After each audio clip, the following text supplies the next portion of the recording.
कहा तेरी माँ, तेरी पुप्पी, खाला का हुजूर खबरदार, किसी बंदे को मैं इजाजत नहीं दूंगा। तो रसूल करीम फरमाने लगे जिससे तू जिना की इजाजत मांग रहा है वो भी तो किसी की बहन है ना, वो भी तो किसी की बेटी है। जो गैरत, जो हमीयत तुझे अपने घर के बारे में आती है वो दूसरे के बारे में क्यों नहीं आती।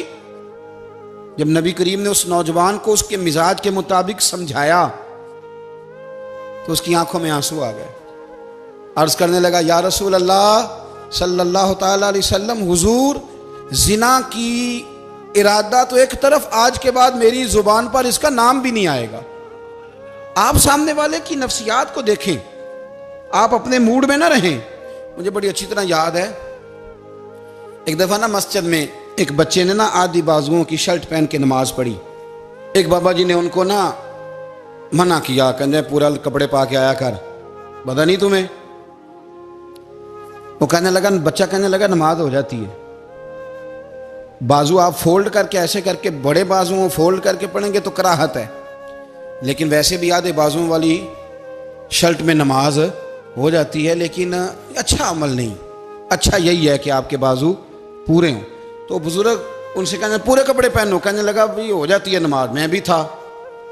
तो मुझे उन्होंने कहा जी हज़रत साहब बात सुनना। मैंने कहा जी हुक्म। कहने लगे इन कपड़ों में नमाज हो जाती है। मैंने कहा जी हो जाती है। कहते लगता है मुंडा चौधरियां दा है, मुंडा लगता है चौधरियां दा। फटाफट उसी वक्त उन्हीं पैरों पे मैं कहा जी है वाकई चौधरियां दा बच्चा, लेकिन मसला ये है कि दीन चौधरी के लिए भी वही है और गरीब के लिए भी। तो आप इस बच्चे बेचारे को अंदर आने तो दें, इसको मस्जिद में दाखिल होने दें, इंशाल्लाह कपड़े भी ठीक पहन के आ ही जाएगा। लेकिन हमने तो ज़हन बना लिया है कि हमने अपनी मर्जी के मुताबिक लोगों को काबू करना है। हम लोग लोगों की जहन के मुताबिक उतरने को तैयार नहीं, बस सारे मेरे मुताबिक चलें। ये तो बात को पेशवा करेगा, मुक्तदा करेगा, वो भी समझाएगा। रसूल करीम अलैहिस्सलाम लोगों को जबरन नहीं झुकाते थे, हुजूर दलाइल देते थे। नौजवान बच्चों को मौका दें, इन्हें समझाएं, इन्हें कायल करें, इनसे प्यार करें, इनकी नफ्सियात को समझें, उसके मुताबिक इनके साथ आप डील करें, फिर आगे बढ़ें। औरतों के बारे में मेरे नबी करीम अलैहिस्सलाम ने बड़ी नसीहत फरमाई है। महबूब करीम फरमाने लगे औरत टेढ़ी पसली से पैदा की गई है, सीधा करना चाहोगे टूट जाएगी। ये जैसी है इसके साथ वैसे ही गुजारा करो, इसकी नफ्सियात को समझ जाओ। औरत थोड़ा सा चाहती है कि वो खाना पकाए तो उसकी तारीफ कर दी जाए, तो भाई खड़ी है सुबह से बवर्ती खाने में, दो लफ्ज़ बोलने में कोई हर्ज है। और अगर कभी नमक ज़्यादा हो भी जाए तो क्या ख्याल है, बीवी जानबूझ के ज़्यादा डालती है, उसका शौक है कि उसकी इंसल्ट हो। हमारा रवैया इतना सख्त होता है, बाज़ औक़ात इतना तकलीफ दे होता है कि उससे जज्बात को ठेस पहुँचती है, मिजाज में खराबी आती है। थोड़ी तारीफ देखें, औरत चाहती है थोड़ा सा कि मेरे ख़ानदान वाले, मेरे ससुराल वाले मेरी थोड़ी इज्जत करें, तो वो अगर सारा कुछ छोड़ छाड़ के आ गई है, तो जिस तरह हम अपनी बेटी के लिए जहन रखते हैं इज्जत का, अगर थोड़ा उसके लिए भी बना लेंगे तो मेरा ख्याल है कोई हर्ज वाली बात।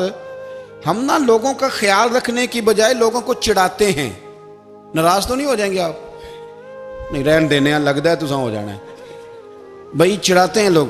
किसी ने कह दिया ना कि ये मेरे घर ना आए आज के बाद, बाप ने बेटे को कह दिया ये तेरा रिश्तेदार ना आए, वो कहता तू सवेरे जरूर आई, वेखांगा तेनू कड़ा डकदा है, आना सुबह। वो किसी ने कह दिया ना इस गली से ना गुजरना, कहना मैं अभी गुजरूंगा, तू देख ले जो तूने करना है। हम लोगों की नफ्सियात के, बल्कि पता चल जाए ना फलाने को फलान चीज बुरी लगती है, उसको लोग जबरदस्ती करते हैं, चिढ़ाते हैं, नफरतें पैदा करते हैं, उसके अंदर गुरूर लाते हैं, मिजाज के अंदर चिड़चिड़ापन पैदा करते हैं। ये काम ना करें। आप अपने लिए क्या ग्राउंड बना रहे हैं कि लोग आपसे नफरत करें, लोग तकलीफ दें आपको।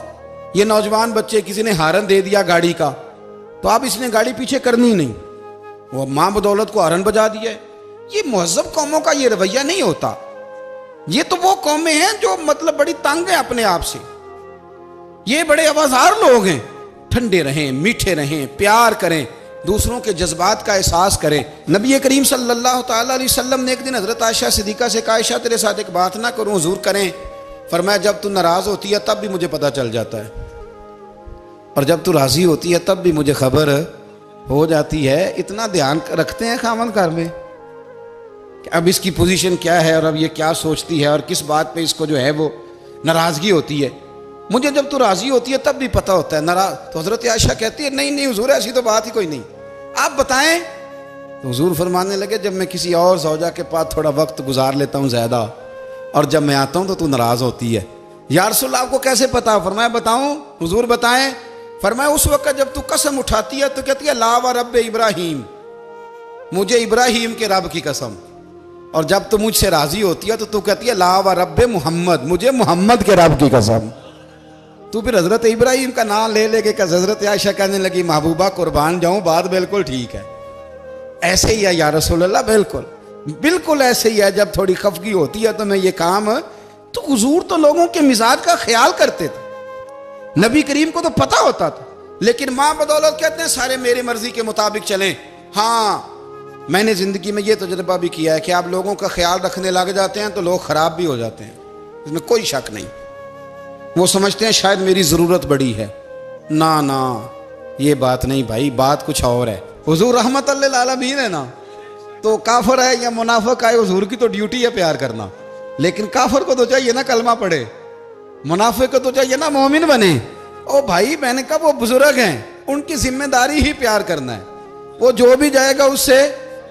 लेकिन तू बता तूने प्यार में से सीखा क्या है, लिया क्या है, तेरे ऊपर असर क्या है?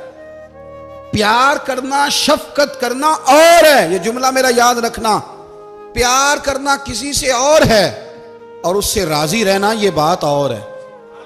किसी पर शफकत करना और है और उस बंदे से राजी रहना, ये आप देखें कि वो राजी है आपसे कि नहीं, कि खाली प्यार है, खाली शफकत है। शफकत तो मजबूरी है, करनी है।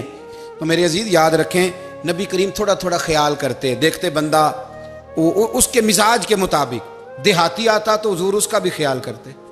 हजरत ज़ाहिर देहाती थे, वो आते थे तरकारियां लेके गांव से, नबी करीम सल्लल्लाहु अलैहि वसल्लम प्यार करते थे, वो कई दफ़ा अजीबो गरीब बातें भी करते थे, हुजूर मोहब्बत से पेश आते थे, तबीयत का ख्याल करते, उनके मामलात को देखते। मेरे रसूल पाक अलैहिस्सलाम तो देखते कौन शख्स किस तरह का है, किस रवैये का है, किस अंदाज का है, उसको उसके मुताबिक इज्जत देते, वकार देते, नवाज देते, उस शख्स का उस तरह का इकराम करते। मेरे नबी करीम सल्लल्लाहु अलैहि वसल्लम फरमाते हैं मैंने मेराज की रात मैंने जन्नत में एक महल देखा, मेरा दिल किया मैं अंदर से जाके देखूं, पर उसके दरवाजे के करीब गया तो उमर फारूक का नाम लिखा था। फरमाते हैं मैंने कहा उमर जरा तबीयत का सख्त है, उसने कहना है कानून ये है कि पहले इजाजत लो फिर किसी के घर जाओ।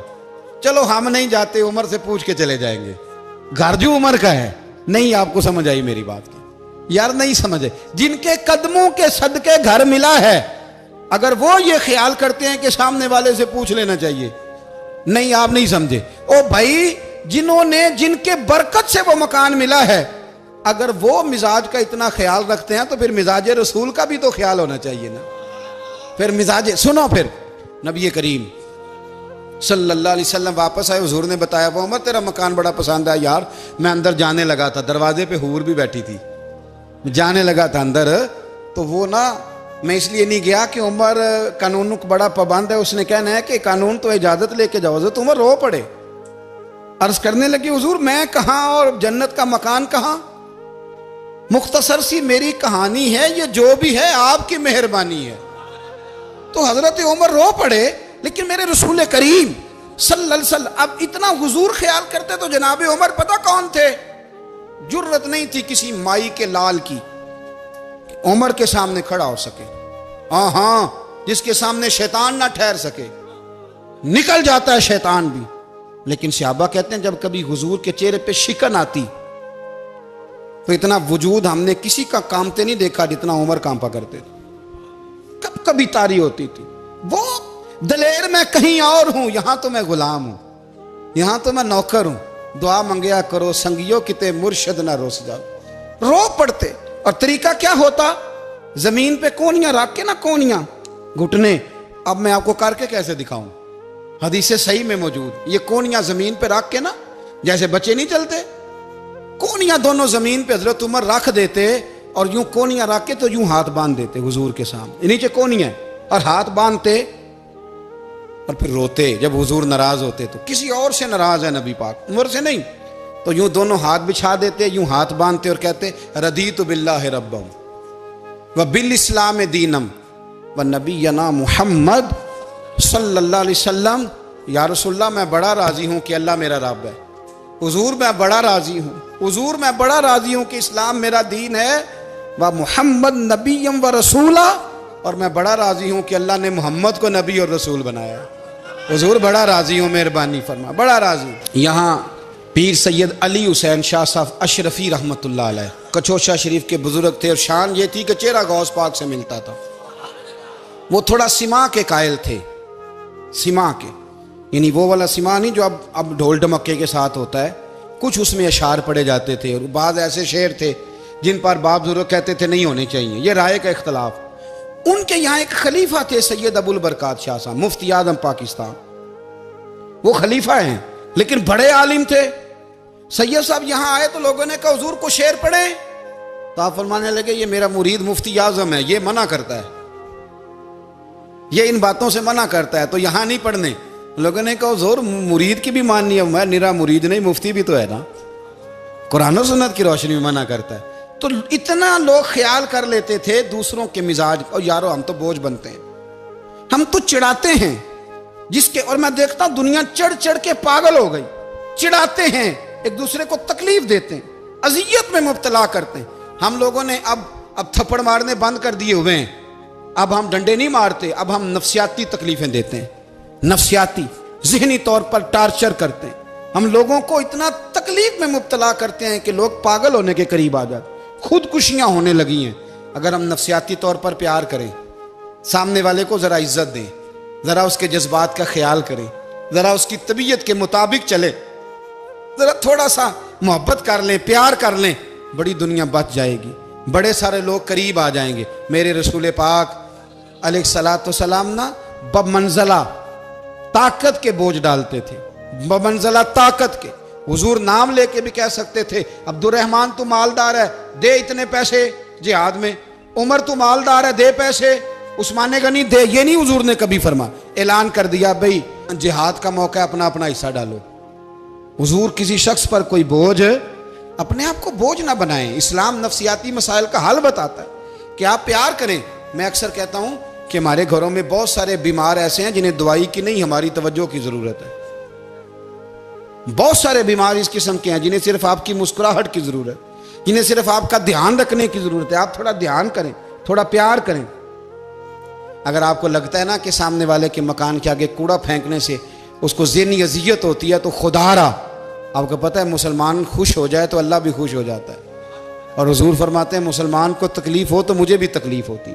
इसलिए एक तो अपने आप को खुद मुतमईन करें, दूसरों से मुतालबा ना करें, और आप कोशिश करें दूसरों के मिजाज के मुताबिक, उनकी तबीयत के मुताबिक, आप शरई तकाज़ों के अंदर रह के आप कोशिश करें कि सामने वाला हमारी वजह से चिड़े ना, उसे अजियत ना पहुँचे, उसे तकलीफ़ ना हो, हमेशा मिदहते खैरुल अनाम में गुजरे।